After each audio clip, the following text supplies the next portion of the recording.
All right, you mathematicians, welcome to Module 3. So this module is all about rational numbers. This is a Topic A video. Topic A is all about understanding positive and negative numbers on the number line. So yes, we will be working with number lines because that is important to help us really visualize what our positive and negative numbers look like. All right, topic A does not have any priority standards, but we are covering a lot of objectives within this topic. None of them are priority, but it is important for you to understand them because you will deal with positive and negative numbers from now on, from now through high school and into college. If you decide to go into any math courses, you will have some that are required. But if you decide to go further into your math career, negative numbers will be just a part of life. All right, so the objectives that we are going to cover in topic A, 6NS5, I can understand that positive and negative numbers describe opposite values or directions. This opposite, super important. We will talk a lot about the opposite of a number. All right, hashtag positive up, hashtag negative down. All right, then we also have, I can use positive and negative numbers to represent real-world quantities and explain the meaning of zero in each situation. Hashtag below freezing, hashtag debt. We will talk about a lot of real-world vocabulary or words that mean positive and negative numbers that don't necessarily say positive or negative. All right, then we have 6NS6A. I can understand that numbers with opposite signs are on opposite signs of zero on the number line. Hashtag right of zero positive, hashtag left of zero negative. And then 6NS6A, part of that is I can recognize that the opposite of a number is the number itself, and zero is its own opposite. Hashtag two negatives make a positive, hashtag zero in the center. And then 6NS6Z, C, I can find and position rational numbers on the number lines. Hashtag start at zero, hashtag fractions as integers wholes. Okay, friends, and as always, here is a video kind of introducing positive and negative numbers on a number line. This is some teacher that I found online. He is doing this in a real world context as he is going for a walk. So here you go, enjoy. Hey guys, this is Mr. Bradley here. I'm trying to make a video to help explain how positive and negative numbers work on the number line, but I'm not at school. So I decided to steal some of my son's toys, come outside where it's super sunny, and explain what positive and negative numbers are and how they work. Okay, so really there's two ways to think about a number line.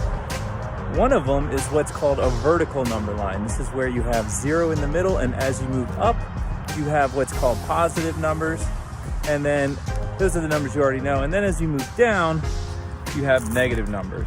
This is a vertical number line with positives going up and negatives counting downwards. The other way to think of it is a horizontal number line where the positive numbers count up in this direction, the direction we're used to seeing them, and then the negative numbers are counting in the opposite direction. It's negatives and positives count in opposite directions. So this would be a horizontal number line with zero in the middle. Probably one of the most important things to realize about negative and positive numbers is that they're completely different. The number 2 is a completely different number from the number -2, and in fact they're 4 away from each other. And if you look, you can see +2 is 4 spaces away from -2, because -2 is 2 under 0 and +2 is 2 above 0. So they're actually 4 away. So whenever somebody says, oh, the answer was supposed to be -2, but I put +2, I just forgot the negative sign. Well, you put a whole different number down because you're 4 away from what the answer is supposed to be. And think about 12. If you put 12 down, but it's supposed to be -12, well, you're 24 away from what you were supposed to get because -12 is way down here. And I decided to steal some of my son's toys here to help illustrate some points. So we have a little helicopter here. I think it makes noise. There it goes. Oh, it makes a song. We have a shark, and then we have a submarine, and a rubber ducky, and this one's nice. It's a bird. Ways out on my number line, whether you want to see it vertically like this, or of course you can see it horizontally like this. So I'm going to go with vertically. So, and the reason I'm doing that is because I have two things that are in the air, so that would represent positive numbers. I have my rubber ducky, which is here at 0, floating on the surface of the water. I have a shark here that's at -3, and then down here I have my submarine floating at -10. So if we think about positives, you can think about how the bird and the helicopter, how far apart they are, right? So the helicopter, which is the highest thing in my set, is at 11, and the bird is at 5. So if I wanted to look how far apart they are, you could just subtract to get 6, or you could count on the number line, moving from the bird 1, 2, 3, 4, 5, 6. So there's 6 apart. Of course, you could just do 11 minus 5 to get 6, and that's positive numbers. But when you get down into the negative world, it's similar, but it's a little different. So here, my shark is at -3, and my submarine is at -10. So if I wanted to subtract, it gets a little tricky because you're dealing with negatives. But if I said, hey, how far apart are these things? You could do the same thing on the number line, just count from -10 to -3. So I'll actually count down from the shark. So I'll go 1, 2, 3, 4, 5, 6, 7. There's 7 apart, which makes sense because -10 and -3 are 7 apart, just like 3 and 10 are 7 apart. They're the same distance. But where it gets really crazy is when you start to think about how far apart things are that are negative and positive. So for example, my shark here is at -3 and my bird is at -5. So if the shark wanted to jump up to eat the bird, then how many feet, let's say these are feet, would it have to go? And we have 1, 2, 3 to get to 0, because that's -3 to 0. And then you have another 1, 2, 3, 4, 5. So that's 5 from the surface to the bird. So altogether, that would represent 8. 3 to the surface, and then another 5. They're 8 apart. And same thing with, if I take my helicopter and I take my submarine, submarine's the lowest thing here at -10, lower than -3, that's another thing.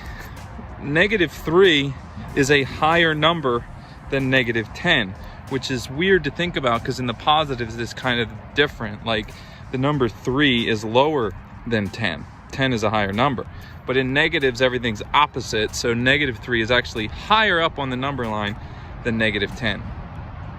So if I wanted to figure out how far apart this submarine is from my helicopter over there, well, I would count up to the surface first. So 10 to the surface is 0, -10 to 0. Issues with the audio from that point on, but you get the point, and we're not going to talk about distance like he was just doing until later on in topic B and in topic C, but you just got a little preview of distance.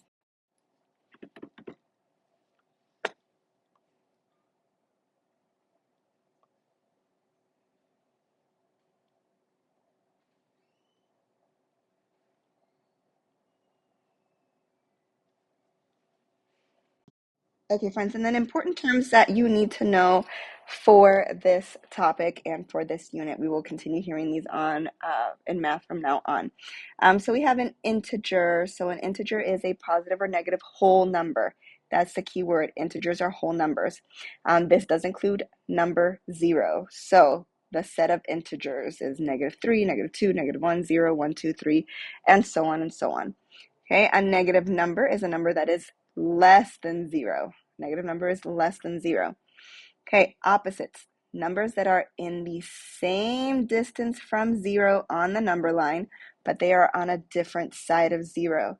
So, for example, -3 and 3 are opposites because -3 is 3 away from 0 on the left of a horizontal number line, and +3 is 3 away from 0 on the right of a horizontal number line. And then the opposite of the opposite. So a number that has the same value as the original number. The opposite of the opposite of -3 is written as this. There's going to be a lot of parentheses and a lot of negative signs when we talk about the opposite of the opposite. So the opposite of the opposite of the opposite of -3 is -3. And yes, we get to the opposite of the opposite of the opposite of the opposite of the number. Okay, it's just adding a bunch of negatives and seeing what cancels out. Okay. Then a positive number is a number that is greater than 0. And then a rational number. So a rational number is different from an integer because a rational number can be written as a ratio or a fraction involving two integers, the second of which is not 0. So the denominator of a fraction cannot be 0. Rational numbers include integers. So 4 can be written as 4/1. They also include fractions, terminating, ending decimals, and repeating decimals. So essentially, rational numbers is any number including fractions and decimals. Okay, integers are only whole numbers. Rational numbers include your fractions and your decimals. All right, here is our example problem, and excuse my handwriting, I don't have my pen with me, it is charging. That's why it doesn't look as pretty as it normally does. Okay, so for your example problem, it says use what you know about the point -7/4 and its opposite to graph both points on a number line below, which I will draw. The fraction -7/4 is located between which two consecutive integers, and explain your reasoning. Okay, we're going to do a horizontal number line for this problem because it is what you are most used to. However, we will be working a lot with vertical number lines. Okay, so here is my number line with 0 in the middle. Sorry, it's not spaced out properly as it should. It's very difficult to do this with my finger and not my pen. All right, so because we are working with -7/4 and its opposite, my number line is split up into fourths. And I know that 7/4 is greater than 1 because it is an improper fraction. So my number line went on to 2. So now I just need to label, not halves, label my number line so we know where we're going. That's 4/4, and 2 is 8/4. All right, and then the same on the other side for our opposites. That's -4/4. That's a really terrible 5.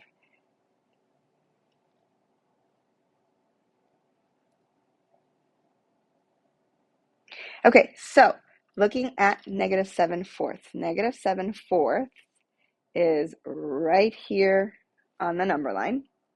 And then its opposite, because we're working with the opposite of -7/4, we have to be the same distance away from 0, but on the other side. So the opposite of -7/4 is 7/4 right there. And then it's asking the fraction -7/4 is located between which two consecutive integers. Keyword here is integers. So integers tells us that they are asking about whole numbers. Consecutive meaning that they come right next to each other. So what whole numbers is -7/4 in between? Well, it is in between. Okay, so -7/4 is between -2 and -1. And we will go a lot over reasoning and explanations during our lessons because, yes, warning you now, this is a topic where we will be writing a lot because we do have to explain a lot why we know that this number is the opposite, how we know what the distance is from 0. There's a lot of explaining that we have to do. So fair warning, we will be writing a lot in this module. Yay! All right, my friends, that is it for our topic A video and your quick introduction on rational numbers, looking at positives and negative numbers on a number line. See you in class.